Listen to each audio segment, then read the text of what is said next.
नमस्कार दोस्तों, आप सभी का स्वागत है आपके अपने YouTube channel Ashok Chawla education app पर। दोस्तों, आज हम जिस लेसन प्लान के साथ मिल रहे हैं वो है संस्कृत गद्य का लेसन प्लान, और जिसका प्रकरण है प्रयत्न किम न लभेत। ठीक है, प्रयत्न किम न लभेत संबंधित आज हम पाठ्य योजना में मिल रहे हैं, और जिसको हम बच्चों के सामने किस प्रकार से पढ़ा सकते हैं, किस प्रकार बच्चों के सामने प्रस्तुत करते हैं, उससे संबंधित संपूर्ण पाठ्य योजना के बारे में हम चर्चा करने वाले हैं। अगर देखिए इसकी कक्षा विशेष की बात करें तो देखिए प्रकरण के हिसाब से आप किसी भी कक्षा में इसको बना सकते हैं। वैसे ये सामान्यतः कक्षा 7 का लेसन प्लान है। चलिए पाठ्य योजना स्टार्ट करते हैं। जो बच्चा चैनल पर नया हो बिना कहे चैनल को सब्सक्राइब कर लीजिए और बेल आइकन जरूर प्रेस कर लीजिए, क्योंकि हम ऐसे ही नए नए वीडियो के साथ रोजाना मिलते रहते हैं। चलिए देखिए, सबसे पहले आप ब्लैक बोर्ड स्किल अपने को दिखानी होती है बच्चों के सामने। तो ब्लैक बोर्ड को भरना होता है जिसमें विद्यालय से नाम, कौन से विद्यालय के अंतर्गत आप पढ़ा रहे हो सबसे पहले ऊपर वो लिखना है। उसके बाद किस कक्षा में पढ़ा रहे हो, किस कालांश के अंतर्गत बता रहे हो, और किस विषय के माध्यम से पढ़ा रहे हो, दिवस दिनांक इत्यादि अवधि, ये सभी चीज़ें आपको लिखनी होती है। सामान्य फॉर्मेलिटी है जो आपको अच्छे से पता होनी चाहिए। ठीक है, ये ब्लैक बोर्ड पर लिखना होता है। और प्रकरण में प्रकरण लिख के छोड़ देना है, प्रकरण का नाम उस समय नहीं लिखा जाता है। हालांकि ये सामान्य बात, आपको इजीली ये सब चीज़ें पता होगी, लेकिन मैं ये सोचता हूँ कि कोई बच्चा शायद इस चैनल पर पहली बार आया हो या फिर इस लेसन प्लान को फर्स्ट टाइम देख रहा हो, तो उसको ईजिली सभी चीज़ें समझ में आ जानी चाहिए, क्योंकि ये चीज़ें आपके यहाँ लेसन प्लान तक ही ख़त्म नहीं होती। क्योंकि आप जब बाद में भी टीचिंग करते हो, बाद में पढ़ाते हो बच्चों को, तो ये लेसन प्लान जैसी चीज़ें अपने को उम्र भर काम आती है कि बच्चों के सामने आप किस प्रकार को लेसन को एक्सप्लेन करते हैं, किस प्रकार से बच्चों को आप अच्छे से रुचिकर पाठ्य योजना को बना सकते हो। तो ये उम्र भर चलने वाली प्रक्रिया है, इसलिए मैं ये मान के पढ़ाता हूँ कि शायद पहले बच्चा कोई देख रहा है तो उसको सभी चीज़ें ईजिली सभी चीज़ें समझ में आनी चाहिए, इसलिए मैं थोड़ा डिटेल से बात करता हूँ। ठीक है, अगर आपकी मर्जी हो तो आप कह भी सकते हैं, मैं थोड़ा शॉर्ट भी करने का प्रयास करूंगा, पर मेरे हिसाब से मैं ये सोच के चलता हूँ कि शायद बच्चा पहली बार जुड़ा है और उसको सभी चीज़ें इजीली समझ में आने जानी चाहिए, सभी चीज़ें अच्छे से समझ में आ जानी चाहिए। इसलिए मैं थोड़ा डिटेल से ही लेसन प्लान को पढ़ाते हुए, ताकि कोई कमी नहीं रहे मेरे समझाने में। बाकी आपका जैसा मन है, आपको अगर लगता है वीडियो थोड़ा लंबा बनाते हैं तो स्पीड थोड़ी फास्ट भी कर सकते हो, वो आपकी मर्जी है। ठीक है, तो उसके बाद देखिए मैंने जैसे कि कहा, प्रकरण का नाम आप यहाँ पे नहीं लिखते हो। प्रकरण का नाम आप तब लिखते हो यहाँ पे ब्लैक बोर्ड पर जब आप प्रस्तावना के बाद उद्देश्य कथन करते हो। जैसे आप उद्देश्य कथन बोलते हो उसके साथ साथ यहाँ लिखा जाता है, उससे पहले नहीं लिखा जाता। उसके बाद बात करते हैं उद्देश्य। देखिए किसी भी लेसन प्लान को हम पढ़ाते हैं उसके पहले उसके कुछ उद्देश्य निर्धारित किए जाते हैं। एक सामान्य उद्देश्य, एक विशिष्ट उद्देश्य। सामान्य उद्देश्य होते हैं ये हमारे विषय से संबंधित, हमारे सब्जेक्ट से रिलेटेड, जैसे कि छात्रेषु संस्कृत भाषा प्रति अनुरागोत्पादनम, छात्रों में संस्कृत भाषा के प्रति अनुराग उत्पन्न करना। छात्रेषु संस्कृत गद्यम प्रति अभिरुचि जागरणम, छात्रों में संस्कृत गद्य के प्रति रुचि जागृत करना। छात्राणाम शब्द भंडार से अभिवर्धन, छात्रों का जो शब्दों का भंडार है अपने मानसिक रूप में, उनमें क्या है, नवीन शब्दों का आकलन करना। ठीक है, नवीन शब्दों का समाहित करना ताकि उसमें शब्दों के भंडार में वृद्धि हो सके। छात्रेषु गद्यगत दर्शनानुगम स्वकीय जीवने आचरणाय प्रेरणा प्रदान, छात्रों के जो भी गद्य के अंतर्गत जो भी चीज़ें पढ़ी है उसका क्या है, अपने दैनिक जीवन में, अपने सामान्य जीवन में क्या है, उसका आचरण करना। उसके बाद छात्रेषु संस्कृत गद्य गद्यांश से अर्थग्रहण क्षमता या विकास, क्षमता को मतलब इस प्रकार से है कि बच्चे गद्य को पढ़ के उसके जल्दी से जल्दी उसका अर्थ ग्रहण कर सके, ऐसी क्षमता का बच्चों में विकास करना।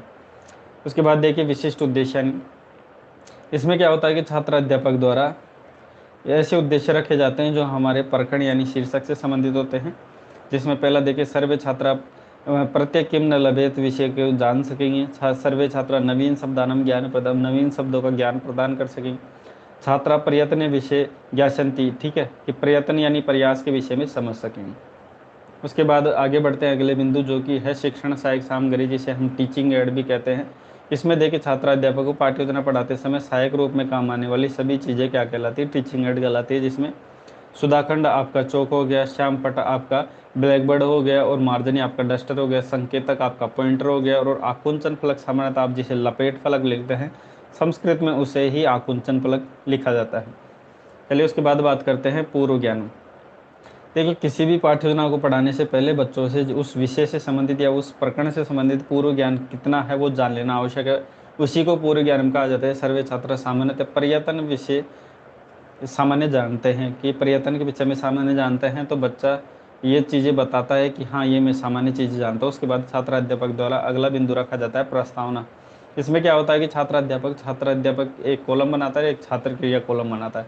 छात्र अध्यापक क्रिया में तो छात्र अध्यापक क्या करता है, बच्चों से अपना टॉपिक या शीर्षक निकलवाने के लिए कुछ प्रश्न करता है, और छात्र क्रिया में क्या करता है, छात्र अध्यापक द्वारा पूछे गए प्रश्नों का जवाब देता है। जिसमें पहला प्रश्न देखिए, अस्माकं देशस्य नाम, हमारे देश का नाम क्या है, तो बच्चे इजीली बता देंगे भारतम। दूसरा देखिए, भारत देश स्वतंत्र कदा भवेत, कि भारत देश जो है स्वतंत्र कब हुआ था, तो 15 अगस्त 1947 को। तीसरा प्रश्न करेंगे, 15 अगस्त 1947 कथम स्वतंत्रता प्राप्त। ठीक है, ये जो 15 अगस्त 1947 को जो हमें स्वतंत्रता मिली, आज़ादी मिली, वो किस प्रकार से मिली, तो वीर पुरुषाणाम प्रयत्न है, वीर पुरुषों के प्रयासों से। ठीक है, उसके बाद देखिए चौथा प्रश्न, प्रयत्न किम न लभेत विषय भवंत किम जानन्ति, कि प्रयत्न किम लभेत विषय के बारे में आप कुछ जानते हो। तो बच्चा इजीली आपको अच्छे से पता है कि पाठ को हम पढ़ने जा रहे हैं, तो बच्चा इसके बारे में ज़्यादातर नहीं जानता है। लेकिन अगर कोई बच्चा ठीक है पढ़ भी चुका है इस विषय को और थोड़ा अच्छे से भी जानता है, तो संभावित उत्तर देता है, लेकिन संपूर्ण नहीं बता पाता। इसलिए बच्चा आगे जाके समस्यात्मक होता है। जहाँ पे बच्चा समस्यात्मक होता है, छात्र अध्यापक द्वारा अगला बिंदु रखा जाता है उद्देश्य कथनम। इसमें क्या होता है कि प्रियांश छात्रा अद्य वयम प्रयत्न किम लभेत विषय विस्तृत अध्ययन करिष्याम, कि हम प्रिय छात्रों आज हम प्रयत्न किम लभेत जो हमारा टॉपिक है उससे संबंधित विस्तृत अध्ययन करेंगे।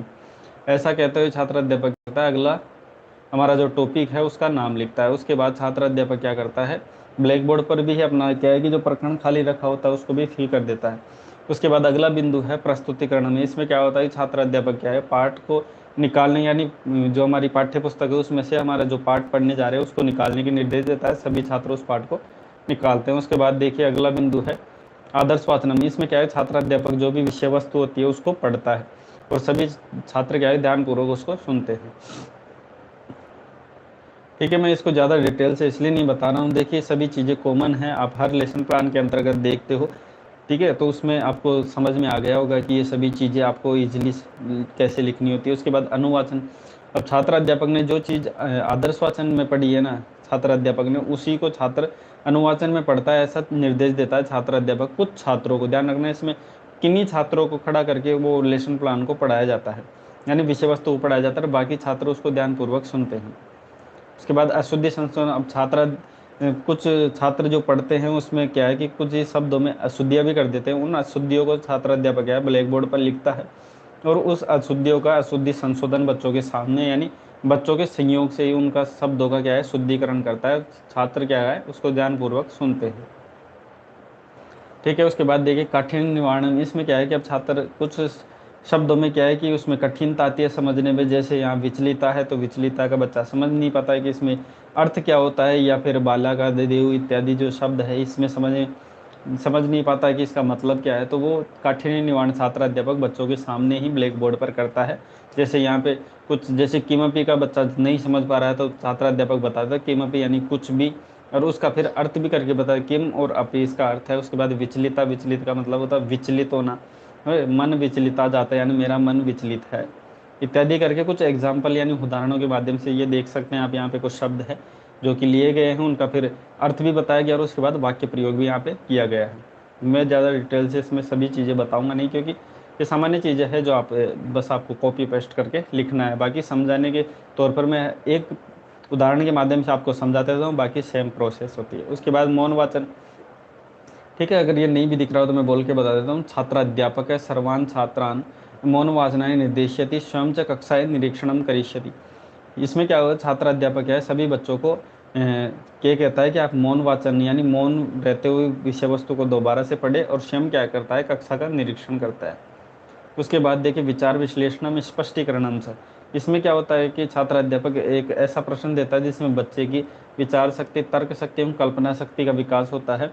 और इसमें देखिए जो प्रश्न दिया जाता है उसमें से छात्र अध्यापक क्या है कि बच्चों से उत्तर जानने का प्रयास करता है। तो छात्र उत्तर तो देते हैं, लेकिन स्पष्टीकरण के माध्यम से छात्र अध्यापक उस विषय वस्तु को यानी उस प्रश्न का उत्तर थोड़ा डिटेल से बच्चों को बताता है, ताकि बच्चे की सोचने की क्षमता बढ़ जाए। ठीक है, जैसे सुधा चंद्र, ठीक है, सुधा चंद्र महोदय जन्म कुत्र अभवत, यानी सुधा चंद्रन जो महोदया है, ठीक है, ये एक महिला की बात हो रही है ना। तो सुधा चंद्रन महोदया है वो जन्म कुत्र अभवत यानी किस परिवार में उनका जन्म हुआ, तो तमिल भाषी परिवार में उनका जन्म हुआ। तो छात्र अध्यापक थोड़ा स्पष्टीकरण के माध्यम से बताता है कि सुधा चंद्रन महोदया एक प्रसिद्ध नृत्य कला निपुणा अभिनेत्री अस्ति, यानी ये अभिनेत्री है वो भी कैसे नृत्य कला में निपुण अभिनेत्री है। अस्य जन्म तमिल भाषा परिवारे अभवत, इनका जो जन्म हुआ था वो तमिल भाषी परिवार में हुआ था। उसके बाद देखिए अगला प्रश्न बिंदु है बोध प्रश्न। इसमें क्या होता है कि छात्र अध्यापक क्या है कि बच्चे को पाठ कितना समझ में आया कितना नहीं समझ में आया ये जानने के लिए कुछ प्रश्न करता है और उसी को बोध प्रश्न कहा जाता है।